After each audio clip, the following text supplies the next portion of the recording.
Are you aware that in the lawsuit that Mr. Driscoll filed against you and the FBI, he was asked who he voted for?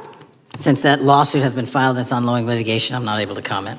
Well, but it also means that you just said that what happened in his situation didn't happen. So we will go on to the next question. Let me ask you an even easier one. Does firing agents for working on the cases that they were assigned to and that the president didn't like, is that politicization of the FBI or making personnel decisions based on performance and adherence to the law? The FBI doesn't terminate anyone based on case assignments alone. Has the FBI ever been sued by somebody who felt that they were terminated based on case assignments? In the entire history of the FBI, I'm sure they have. No, since your tenure. I'm sure there's ongoing litigation. Yes. In fact, there is ongoing litigation. That half second of silence you just heard, what if that wasn't just hesitation? What if that was the exact moment a narrative started to collapse in real time? Because here's what makes this so explosive. Under oath, on camera, the director of the FBI is suddenly facing a reality he can't talk his way out of. Just minutes earlier, he confidently dismissed claims of wrongdoing. No politicization. No retaliation. No internal targeting. Everything, according to him, was by the book. And then comes that silence. Because now he's being confronted with something he can't deny, a federal lawsuit accusing him of the exact behavior he just said doesn't exist. And instead of answering directly, he reaches for the same line again and again, ongoing litigation. But let me ask you something, if nothing improper is happening, why hide behind legal language? Why not just say it clearly? He can't deny the lawsuit. He can't explain the allegations. And when pressed on whether agents are being pushed out for working cases tied to the president, he doesn't answer.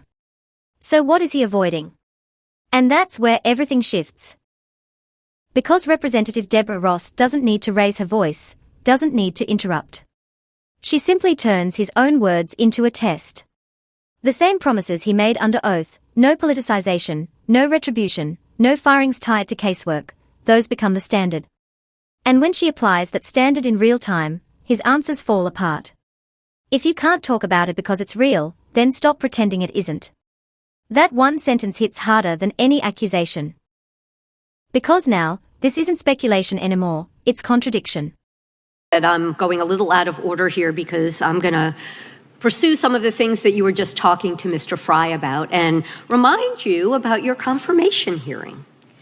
At your confirmation hearing in January, you said under oath, and I quote, "There will be no politicization at the FBI. There will be no retributive actions taken by the FBI should I be confirmed." And in your written response to the Senate questionnaire, you said, I quote, "Personnel decisions shall be based on performance and adherence to the law, and every FBI employee will be held to the absolute same standard, and no one will be terminated for case assignments." So I want to just go through a couple of scenarios with you to get a sense of whether you think these are examples of politicization of the FBI or making decisions based on the performance and adherence to the law. So, first question. Would hiring FBI agents, analysts, and supervisors from only one political party being politicization of the FBI or making personnel decisions based on performance and adherence to the law?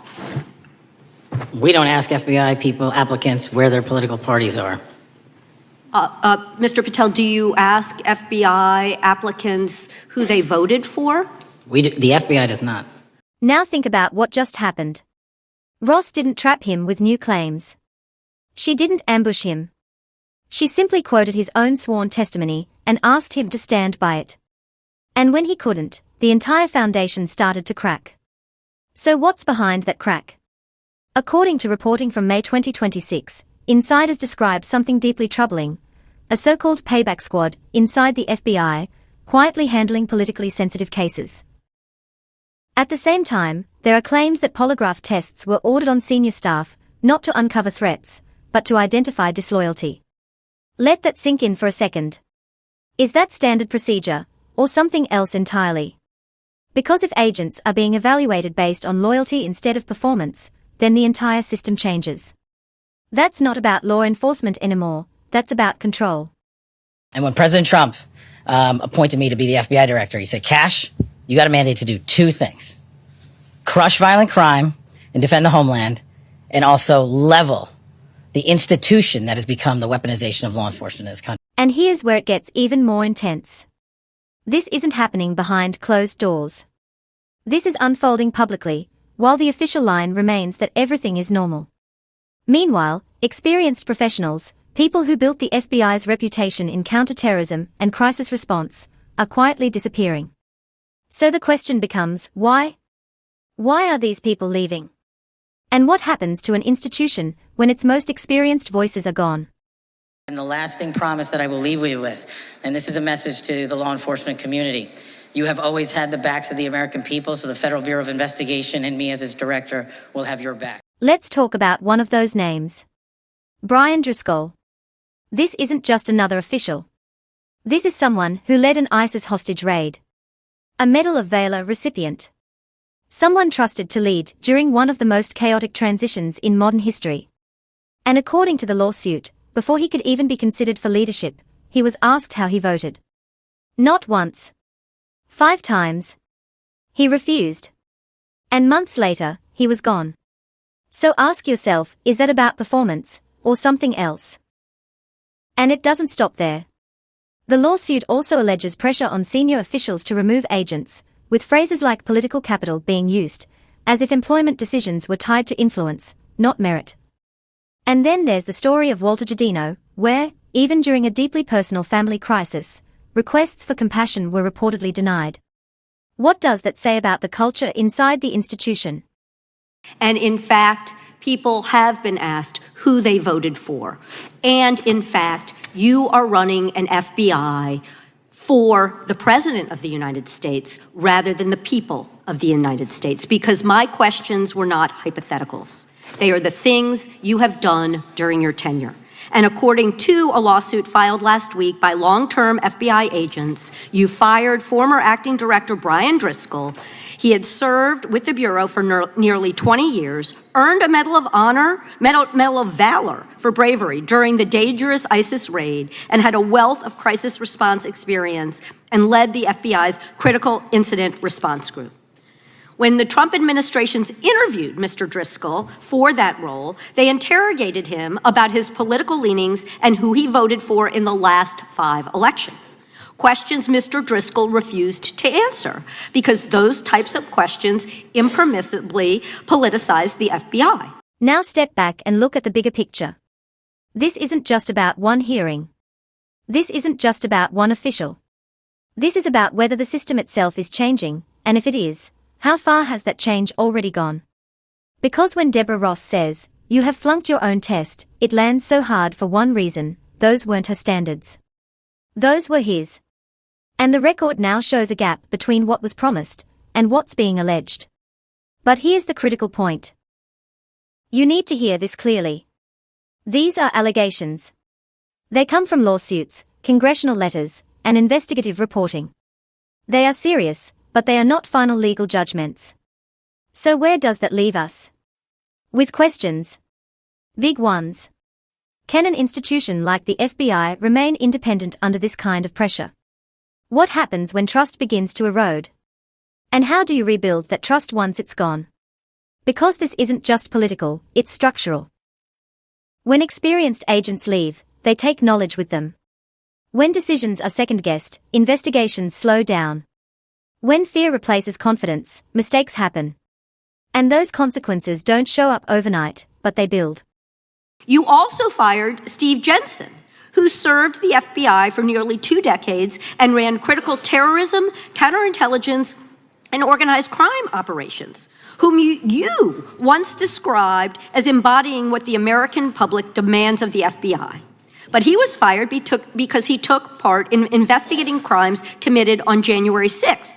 And Trump's MAGA base lambasted you online for keeping him at the FBI. So he's no longer at the FBI. You also fired a decorated combat veteran with decades of experience in the Bureau, Special Agent Walter Jardia, because he worked on the investigation into the Russian interference in the 2016 presidential election and helped investigate Trump's ally, Peter Navarro. Director Patel, it is very clear that you have flunked your own test. You've put saving your job, which I actually believe you were being honest about during your confirmation hearings, over doing what's right for the FBI and the American people. That is not adherence to the law. Thank you, and I yield back. Now here's the part most people overlook. Even as these allegations surface, there are reports of settlements, reinstatements, and back pay. Some might say that proves the system is working. Others might argue it raises even more questions. So which is it? Correction or confirmation? And that's the cliffhanger this entire story leaves us with. Because the question isn't just what happened, it's what happens next. Will there be accountability? Will more details come out? Or will this fade into the background while the system quietly reshapes itself? Because history shows us something important, institutions don't collapse all at once. They change slowly, piece by piece, decision by decision. And by the time people notice, it's already different. So now I want to hear from you. Do you think the system is still working the way it's supposed to? Or do these developments point to something deeper? If you found this breakdown valuable, hit like. It really helps push this content to more people. Subscribe for more in-depth analysis like this, and turn on notifications so you don't miss what comes next. And most importantly, drop your thoughts in the comments. This conversation matters. Because this story is far from over.